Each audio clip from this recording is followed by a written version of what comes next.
Ya Rasulallah, Ya Rasulallah, Ya Habiballah. As-salatu was-salamu alayka ya Sayyidi ya Rasulallah, wa ala alika wa ashabika ya Sayyidi ya Habiballah. As-salatu was-salamu alayka ya Sayyidi ya Rasulallah, wa ala alika wa ashabika ya khayra khalqillah. Is there a problem of Coventry being too close to Birmingham, that in the same way in Birmingham they don't recite salawat and salam with a loud voice, the people here are also quiet? I think you need to go to Yorkshire to see the way people behave in Yorkshire. When the speaker is speaking, they chant the salawat without being told to do so. But there's something in the water, Birmingham, London and Coventry. To move further south, you go closer to the capital of Shaitan, London, which someone once made a point of contention: if you think London is capital of Shaitan, why do you live here? They thought there's a contradiction between the two. We are here to make these shayateen Muslims, to bring the da'wah al-Islam here, and to bring the message of the Messenger sallallahu alayhi wa alihi wa sallam, and to remove the doubts of those who amongst us, those who are born as Muslim, carry doubts about the Messenger sallallahu alayhi wa alihi wa sallam. We must remove these doubts, because those who believe Sayyidina Muhammadur Rasulullah sallallahu alayhi wa alihi wa sallam, if they hold positions and beliefs which contradict the way of the Messenger sallallahu alayhi wa alihi wa sallam, we cannot hope for the non-Muslim to become Muslim, because he will see that the Muslim does not carry the correct belief about the one who brought the message of Al-Islam. So we will start off with Tawheed of Allah subhanahu wa ta'ala. Al-Imam Ahmad al-Khan rahimahullah ta'ala, in his book Ad-Dawlat al-Makkiyya bil-Madat al-Ghaybiyya, this is a famous book of Imam Ahmad al-Khan rahimahullah ta'ala. And the so-called pseudo-Ahlul Hadith, because the real Ahlul Hadith are who? Al-Imam al-Bukhari radiyallahu anhu, Al-Imam Muslim radiyallahu anhu, Al-Imam al-Tirmidhi, Al-Imam Ibn Majah, Al-Imam al-Nasai, and Al-Imam Abu Dawud. They are the real Ahlul Hadith. The pseudo-Ahlul Hadith movement which arose, and many of them have not even memorized Arba'in of Al-Imam al-Nawawi. They've not even read simple works of hadith like Mishkatul Masabih, yet they have the audacity to call themselves Ahlul Hadith. They must refer back to this book also. And if you turn to the second chapter of this book, which Imam Ahmad al-Khan rahimahullah ta'ala wrote in Makkah al-Mukarramah, and it has the introductions of the ulama of the Haramain in those times. Because many people, they make a point that the Imams of the Haramain currently do not believe in what we believe. But they fail to see the fact that the A'immah, the Imams of the Haramain in those times, in the times of the Ottoman Empire, they had the same belief as the Ahlul Sunnati wal Jama'ah today. And they were the Imams of the Haramain. The rebels of the deserts who came from Najd took over that region by force with the help of the British Shaitan. And when they took the Haramain, you know of this man Lawrence of Arabia. Lawrence of Arabia was a homosexual. He was a good friend of the Saudi royal family. He helped the Saudi Bedouins to rebel against the Ottoman Sultanate. And they got rid of the ulama of Ahl Sunnati wal Jama'ah, and they placed people who were from Al-Shaykh. They do not have Al-Rasul, but they have Al-Shaykh. Which Shaykh? They mean a Shaykh Muhammad bin Abdul Wahhab. If you go today and you hear them say Al-Shaykh, which family do they mean? Who is a Shaykh? A Shaykh is Muhammad bin Abdul Wahhab. They do not prioritize the Al-Rasul alayhi salatu wasalam. the family of the Messenger sallallahu alaihi wasallam. But in the time of the noble Ottomans, the Ahl Sunnati wal Jama'ah, who had authority, they would place scholars of the Ahlul Bayt in prominent positions. They would give salaries to the family of the Messenger sallallahu alaihi wasallam. In that time and that period, which was not even just over 90 years ago, just over 90 years ago, you know, my grandfather is just over 90, so one lifetime. Imam Ahmad Rida Khan rahimahullah ta'ala wrote this book, and the ulama of those regions, Mecca al-Mukarramah and al-Madinah al-Munawwarah, wrote introductions to this book, Ad-Dawlat al-Makkiyah, which was on the topic of Ilm al-Ghayb, knowledge of the unseen, and attributed to Sayyidina Rasulullah sallallahu alayhi wa sallam. In another Thani, Imam Ahmad Rida Khan rahimahullah ta'ala writes the following. And the individual, who's the individual? What's his name? There's a man with a long name who is supposed to be and the camera, is that the only camera? You don't have to close in the camera, that's sufficient from that far, because he'll be frightened enough from this distance. I will tell him that when he turns to another Thani of Ad-Dawlat al-Makkiyah of Imam Ahmad Rida Khan rahimahullah ta'ala, you accuse Imam Ahmad Rida Khan, you accuse the Ahl Sunnati wal Jama'ah, the likes of Imam Muhammad bin Ja'far al-Kattani, the likes of Imam Yusuf al-Nabahani, the likes of Imam Abdul Hayy al-Kattani, and many others, of shirk and bid'ah. But let's see what they have to say. Imam Ahmad Rida Khan rahimahullah ta'ala writes, ظهر وبهر مما تقرر أن شبهة مساواة علوم المخلوقين طرا أجمعين بعلم ربنا إله العالمين ما كانت لتخطر ببال المسلمين. أما ترى العميان أن علم الله ذاتي وعلم الخلق عطائي، علم الله واجب لذاته وعلم الخلق ممكن له، علم الله أزلي سرمدي قديم حقيقي، وعلم الخلق حادث لأن الخلق كله حادث، والصفة لا تتقدم الموصوفة. علم الله غير مخلوق وعلم الخلق مخلوق، علم الله غير مقدور وعلم الخلق مقدور ومقهور، وعلم الله واجب البقاء وعلم الخلق جائز الفناء، علم الله ممتنع التغير وعلم الخلق ممكن التبدل. This passage alone refutes all that claim, differentiating between the knowledge of Allah subhanahu wa ta'ala and the knowledge of creation. He states that this thought cannot even enter the heart of a Muslim to make equal the knowledge of creation and the knowledge of the Creator. This thought cannot even enter the heart of a Muslim. Why? Do you not see, O blind person, O follower of Abdul Aziz bin Baz, do you not see that the knowledge of Allah subhanahu wa ta'ala is dhati, not given to him subhanahu wa ta'ala? The knowledge of creation is given ata'i. Do you not see that the knowledge of Allah subhanahu wa ta'ala is wajib li dhatihi? It is wajib li dhatihi, which means it is necessary knowledge. It is necessary knowledge. And ilmul khalq mumkinun lahu. The knowledge of creation is possible. Is what? Possible, mumkin. That the knowledge of Allah subhanahu wa ta'ala is azali sarmadi qadim, meaning eternal, beginningless. It does not have a beginning. It does not have an end. Sarmadi, azali, qadim. And the knowledge of khalq is hadith.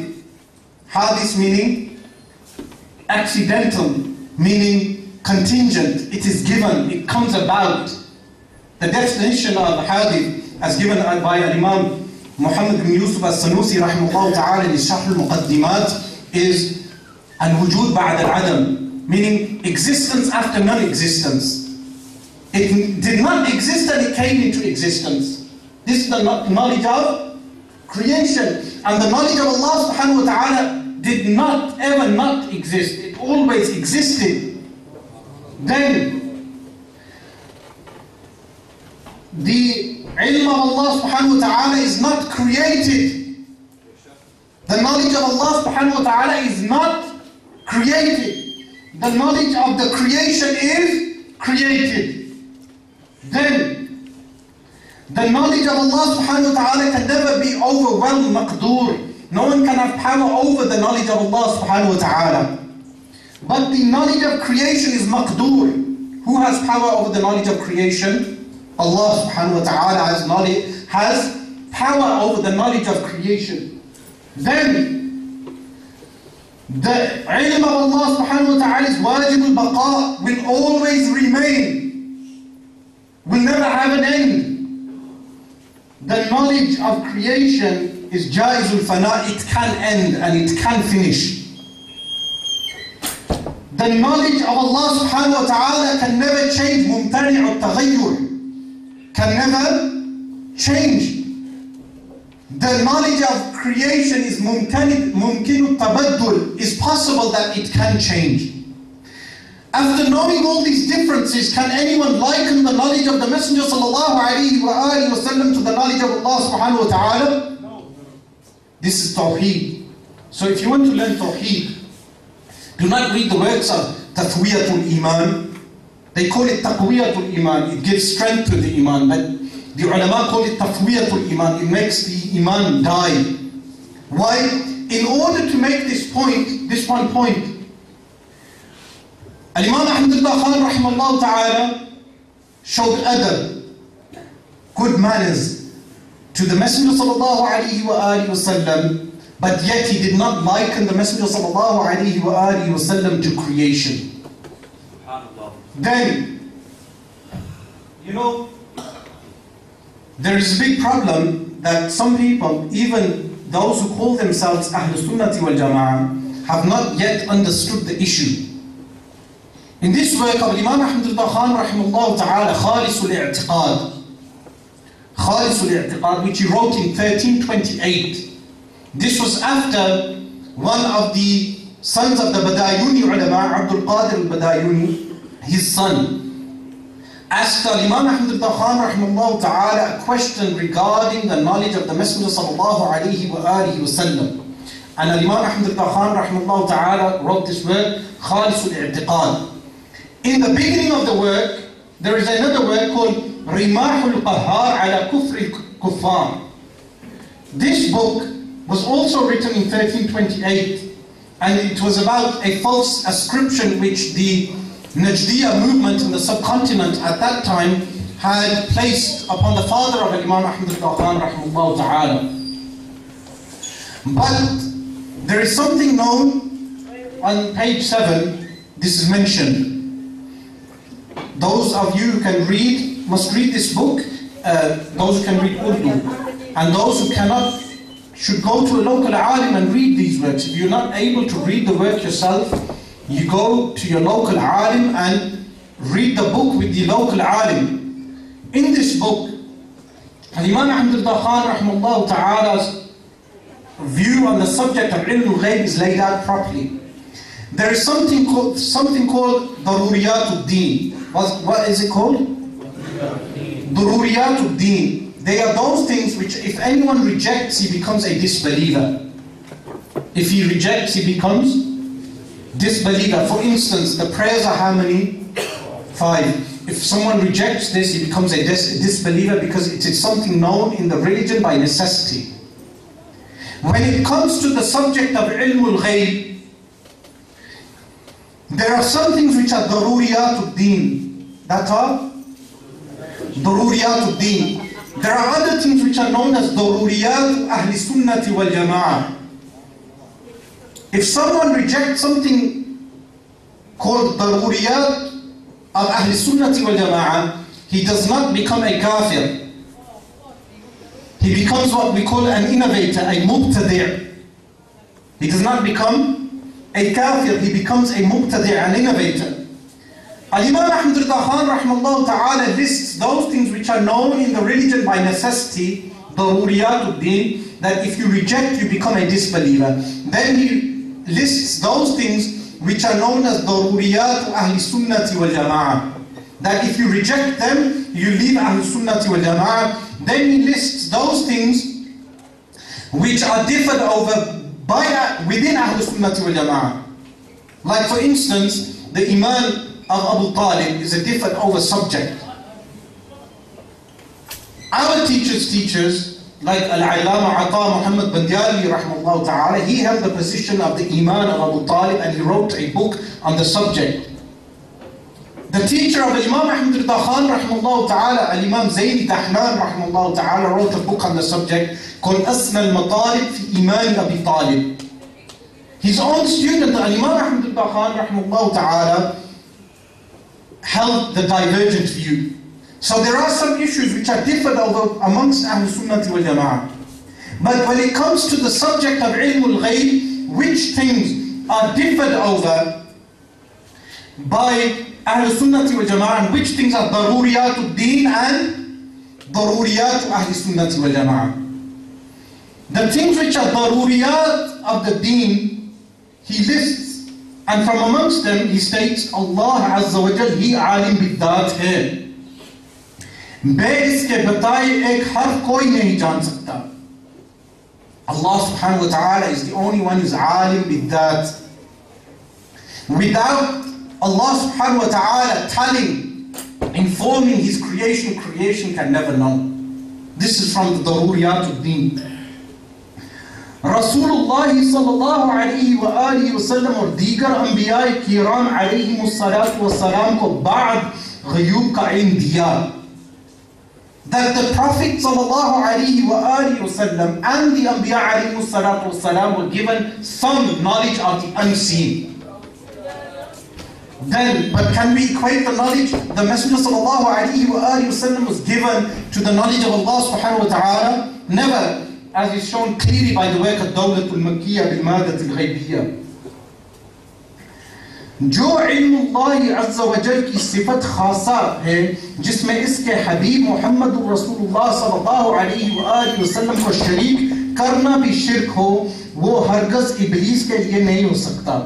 जो ऐसा माने क़त्अन मुशरिक काफिर मलऊन बंदा इब्लीस है. That if someone believes that shaitan, to give a certain amount of knowledge to shaitan is allowed, like the Deobandiyya did in their work. And then he says, if you attribute that same knowledge to the Messenger sallallahu alaihi wasallam, it is shirk. Such a person becomes a kafir, a disbeliever. We can never equate the knowledge of the Messenger sallallahu alaihi wasallam with Allah subhanahu wa ta'ala. This can never be done. And we can never liken the knowledge of shaitan to the best of creation. Waliyadu billah. There is no comparison. So these are the daruriyat of the deen. He mentions other things like the statement of Asharu Fi'li and other things which are known as daruriyat of the religion. We believe that Allah subhanahu wa ta'ala, His attributes are qadim, eternal. The attributes of creation are hadith, contingent. The knowledge of Allah subhanahu wa ta'ala is necessary, al-wajib. The knowledge of creation is mumkin. The knowledge of creation is also mumkin al-tabaddul, it can change. The knowledge of Allah subhanahu wa ta'ala is mustahil al-taghayyur, it can never change. Change does not apply to the knowledge of Allah subhanahu wa ta'ala. There is no way we can do musawat or ilm, the likeness of the knowledge of Allah subhanahu wa ta'ala to creation. Then we have those issues which are daruriyat ahli sunnati wal jama'ah. From amongst those issues, he states, awliya kiram nafa'ana Allah ta'ala bi barakatim fi ad-darain ko bhi kuch ulum-e ghaib milte hain. magar bi wasatat rusul alayhimus salatu wassalam. That the awliya of Allah subhanahu wa ta'ala are also given some knowledge of the unseen, but by the means of the anbiya and rusul alayhimus salatu wassalam. The awliya are given what? The knowledge of unseen. But by whose means? Anbiya and rusul alayhimus salatu wassalam. This is from daruriyat ahli sunnati wal jama'ah. If someone rejects this, he does not become a kafir. He becomes an innovator. He becomes bid'ati. What we say, bid'ati, mubtadi'. मुअतज़िला ख़ज़लहुमुल्लाह ताला के सिर्फ रसूलों के लिए इत्तिलाए गैब मानते हैं और औलियाए किराम रज़ियल्लाहु ताला अन्हुम का उलूमे गैब में असलन हिस्सा नहीं जानते, गुमराह व मुब्तदिअ हैं. You know this sect known as the Mu'tazila, they rejected the fact that awliya of Allah subhanahu wa ta'ala can be given some knowledge of the unseen. They rejected this. So if someone rejects this, he becomes an innovator. Now the next point is very necessary.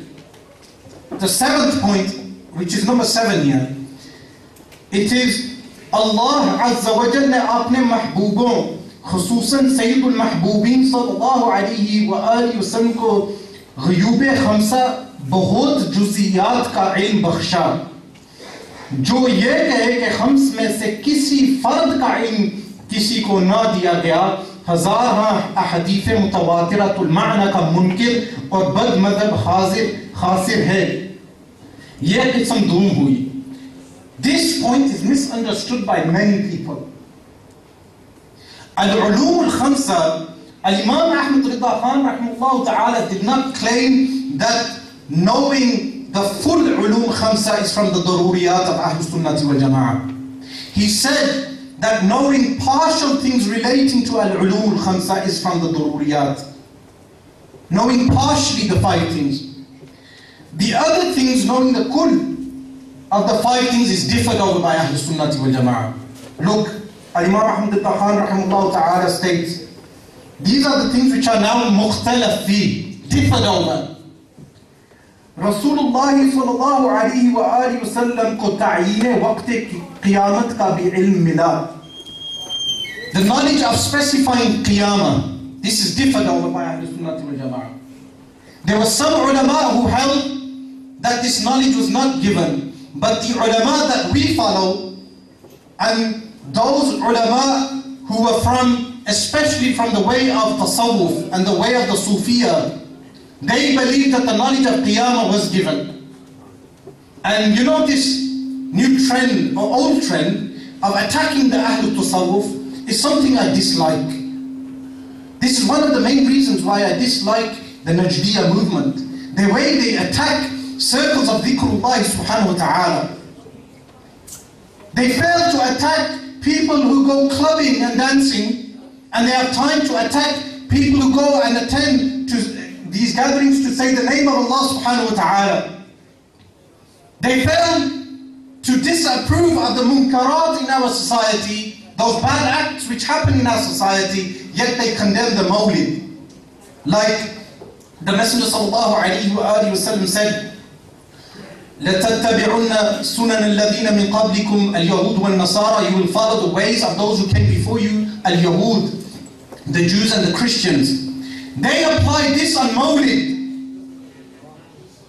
The Najdiya movement applied this on Mawlid, yet the Najdiya themselves have opened McDonald's, KFC, they have opened banks of riba in the Jaziratul Arab, in the Arabian Peninsula. They have allowed the American army into Jaziratul Arab. They allowed the USA into Jaziratul Arab. And they accuse us of following the ways of the Jews and the Christians.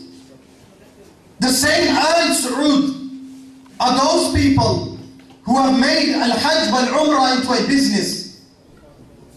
Because you know the oil revenue, they have to give it to the Americans. They're under debt. They could not fight Saddam and they became under debt. And now they must give all the oil revenue to the Americans. And then you know this woman, Condoleezza Rice, they celebrated her birthday. They celebrated the birthday of Condoleezza Rice. And they have the audacity to say that the Mawlid of the Messenger sallallahu alayhi wa sallam is bid'ah.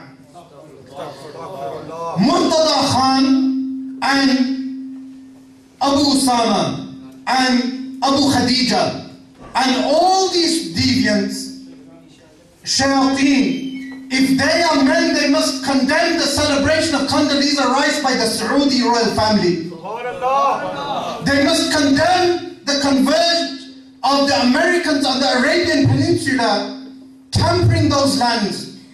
They must condemn the followers of a Dajjal in the Arabian Peninsula. But they will fail to do so. Why? Because they themselves have been funded by the Saudi royal family. And then they have the audacity to build KFC on the house of Sayyidina Abu Bakr as-Siddiq radiallahu anhu. They have the audacity, you know, even Capitol Hill, where the American White House is situated, to build a building higher than the White House is something, a law in a certain mile radius around the White House. It's illegal to build a building higher than the White House. Yet these people have built tower blocks, high towers above Al-Haram al-Makki, this holy sanctuary in Mecca al-Mukarramah. And they make the reason that there's no space for hotels. You know why there's no space? Because they have increased the Umrah and Hajj visas to make money. They have increased the Hajj and Umrah visas to make money. And they have made all these Western franchises to the extent that they even opened at one time a lingerie shop. A women's gym also. A lingerie shop, I don't know how to pronounce the word, lingerie, the clothing women wear. What they make their women wear, these Saudi Wahhabis, women's underwear. They opened this near Al-Haram al-Makki and then it was closed later. Yet these same people condemn the majalis of dhikr, the majalis of the dhikrullah subhanahu wa ta'ala. They condemn the functions of Mawlid of the Messenger sallallahu alayhi wa sallam. They have failed in their message. They do not represent al-Islam. The Messenger sallallahu alayhi wa sallam said, أَن تَرَى الْعُرَاةَ الْكُفَاةَ رِعَاءَ الشَّاءِ يَتَطَاوَلُونَ فِي الْبُنْيَانِ. You will see those naked, destitute, barefoot people competing with one another in building tall buildings. This is referring to Al Saud and the Najdiya movement. And all those Bedouins who are competing one another in building those tall buildings. So, and that is also ilmul ghayb. The Messenger sallallahu alayhi wa sallam gives us the exact description of how these people will be. Then,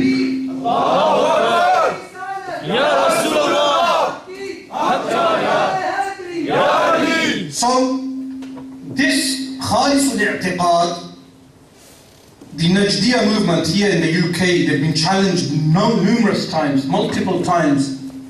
They have this book, Khalisul I'tiqad, in the beginning also, Rimahul Qahari ala Kufr al-Kuffar. Murtada went in a debate on the works of Imam Ahmad Khan. Murtada, go and read this work. Go and find this work and read this work. If someone reads this work, you will find you cannot accuse Ahl Sunnati wa Jama'ah of shirk. Then, there is another work of Imam Ahmad Khan, rahimahullah ta'ala, Izahatul Ghayb li Sayfil Ghayb. There's a work here of Imam Ahmad Khan, Imba'ul Hayy. بأن كلامه المصون تبيان لكل شيء. This work of Imam Ahmad Khan in Arabic was written to show that Al-Quran Al-Karim has all ulum and all knowledge inside of it. It's necessary to read it. Murtada, go and read this. Others, Abu Khadija, before you accuse us, Abu Khadija, Abu Usama, and Haytham Haddad, and all the Najdiyan, some of them, I forget their names. Go and read these works before you accuse and say Al-Barelwiya, what you call Al-Barelwiya, Ahl Sunnati wal Jama'ah, you accuse them of shirk. Then, Al-Imam Ahmad Khan, rahimahullah ta'ala, in volume 29 of العطايا النبوية في الفتاوى الرضوية. You know, some people told me that مجموع الفتاوى Ibn Taymiyyah is bigger than العطايا النبوية. I attained the مجموع الفتاوى. The مجموع الفتاوى is just over 30 volumes, but the typeset is massive. The typeset was massive. So they made the مجموع الفتاوى very big. As you can see, the Fatawa of Imam Ahmad al-Khan, which numbers into 30 volumes, this Fatawa, in this Fatawa, Imam Ahmad al-Khan, rahimahullah ta'ala, has the works on Ilm al-Ghayb also, like I'tiqad al-Ahbar, this work, Rimah al-Qahar also, Khalis al-I'tiqad, Inbar al-Mustafa, and Izahat al-Aib. All of these works are found in this volume 29. So, Al-Imam Abdul Hayy al-Kattani rahimahullah ta'ala, Al-Imam Abdul Hayy al-Kattani rahimahullah ta'ala was a contemporary of Imam Ahmad al-Khan rahimahullah ta'ala, wrote this work, Al-Yawaqit al-Thamina. This work was on Ashrat al-Sa'a. On what? Ashrat al-Sa'a. The signs of the end of times. And he was a contemporary of Imam Ahmad al-Khan rahimahullah ta'ala. He mentions Imam Ahmad al-Khan over 5 times in his work Fahras al-Faharis. In this work, he mentions the works of Imam Ahmad Khan on the topic of Ilm al-Ghayb. He states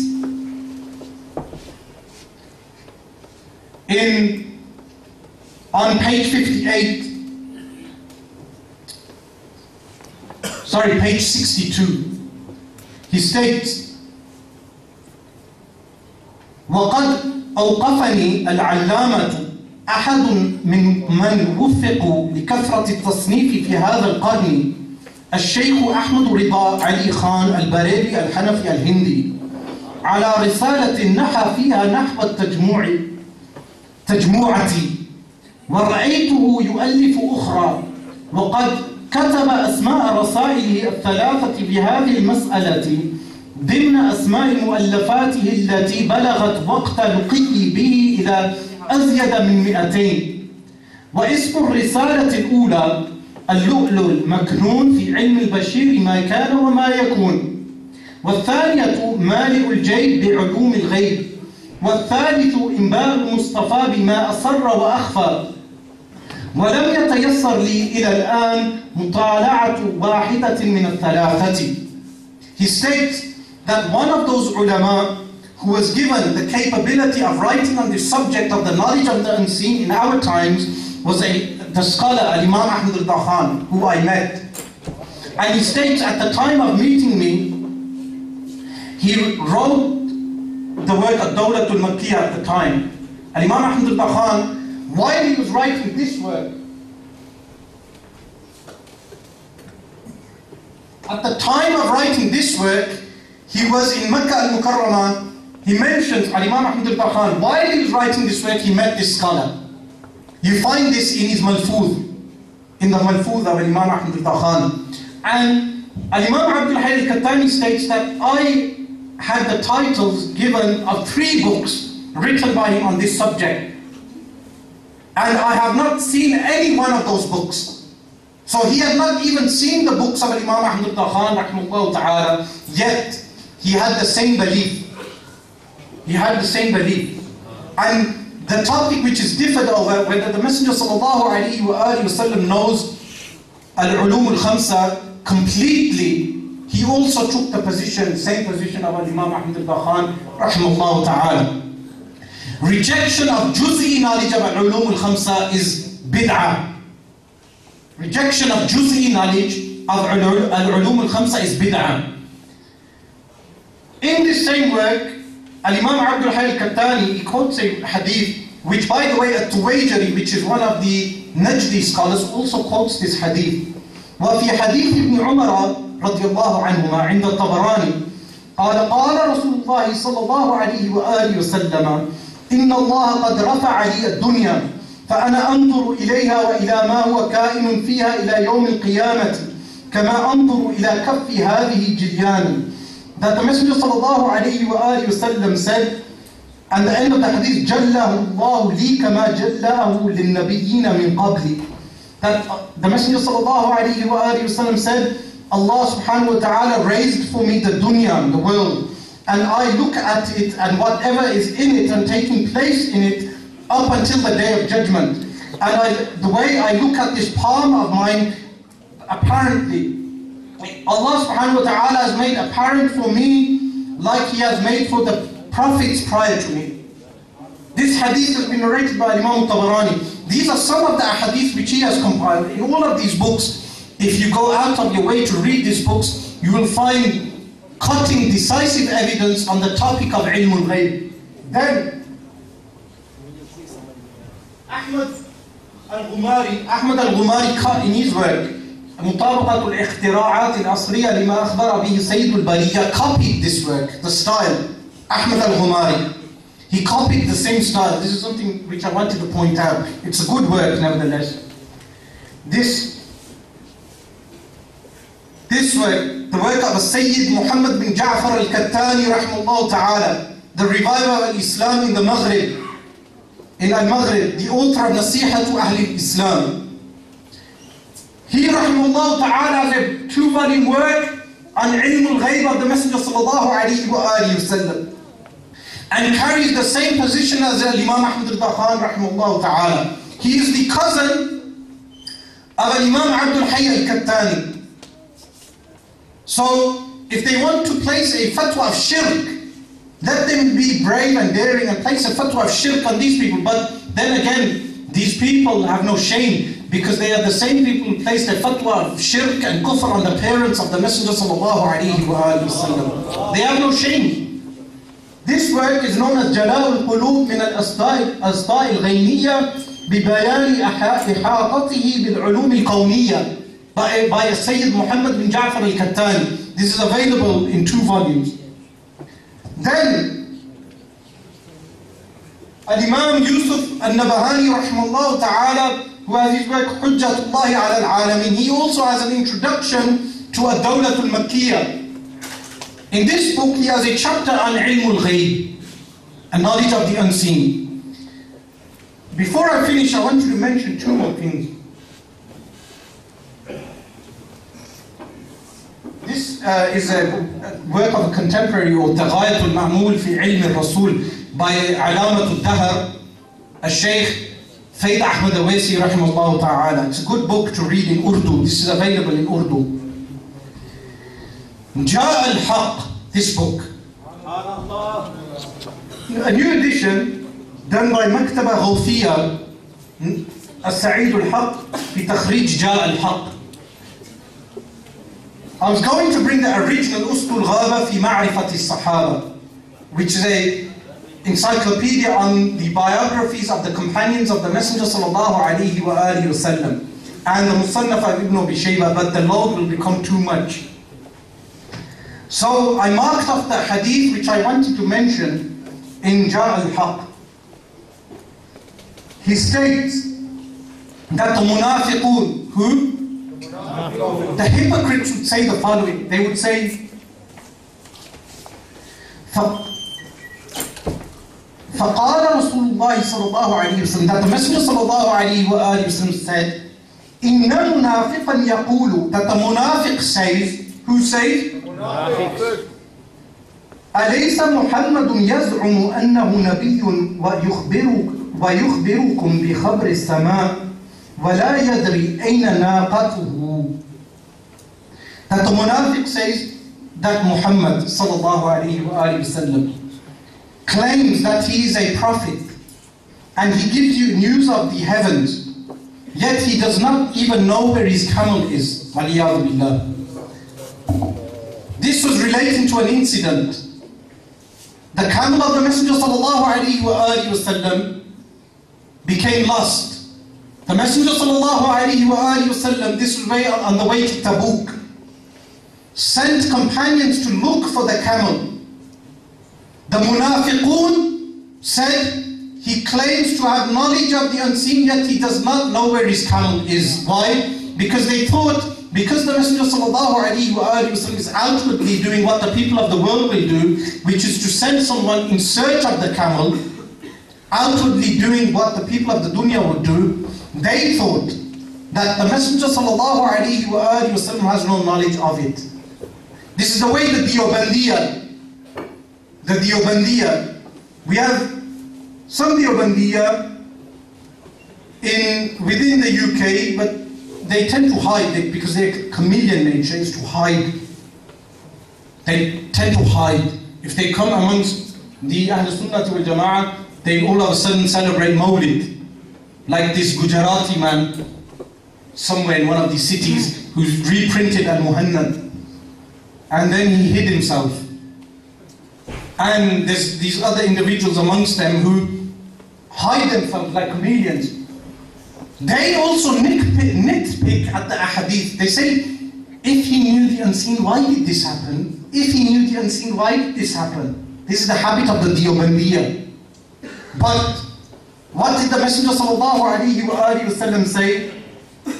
والله لا أعلم إلا ما علمني ربي وقد أعلمني أنها في الوادي في شعب كذا كذا حبستها شجرة بزمامها فبادر الناس فوجدوها كذلك. That the Messenger sallallahu alaihi wasallam said, by Allah, I do not know except what Allah subhanahu wa ta'ala gives me knowledge of, and it is in such and such valley, and the rain has been tied by the such and such tree. And they went and they found it exactly like the description of the Messenger sallallahu alaihi wasallam. This hadith is sufficient to show that any hadith, someone reads a verse of the Quran or a hadith of the Messenger sallallahu alaihi wasallam, which apparently goes against the belief of Ahl Sunnah wal Jama'ah, you will find that there is a correct interpretation for it. If you cannot find an alim who can give you, it does not mean that that interpretation does not exist. A correct understanding of what is meant by that hadith. For instance, hadith al-ifk, when the munafiqeen accused Sayyidah Aisha radiallahu anha of whatever they accused her of, and the Deobandiyya today say, if the Messenger sallallahu alaihi wasallam knew, why did he not show the knowledge? Or they use the hadith of date palm trees, or other hadiths like when the people will come on the hold on the basin, and the Messenger sallallahu alaihi wasallam will say, Ashabi, Ashabi, and the angels will turn them away. They use many of these types of incidents. All of these incidents have been covered by the ulama of Ahl Sunnah wal Jama'ah in works like Ja al-Haq, Hujjatullahi ala al-Alameen. This work, Jala al-Qulub, Ad-Durr al-Thamina, Ad-Dawlat al-Makkiyya bil-Madat al-Ghaybiyya. Books like Imad Mustafa, which you can find in volume 29 of Fatawa Ridawiyya. Books like Imad al-Hayy of Imam Ahmad Rida Khan. Books like Izahat al-Aib bi Sayf al-Ghayb, and also Khalis al-I'tiqad. All of these books reply to those points. But because the habit of the munafiqeen is to continue in the way of their forefathers, like the man who said that he claims to have knowledge of the unseen, yet he does not know where his camel is. These people have continued with their inheritance, which is the inheritance of those munafiqeen, and it continued to the time of Ashar Fa'li, who wrote that atrocious work called Hifdul Iman.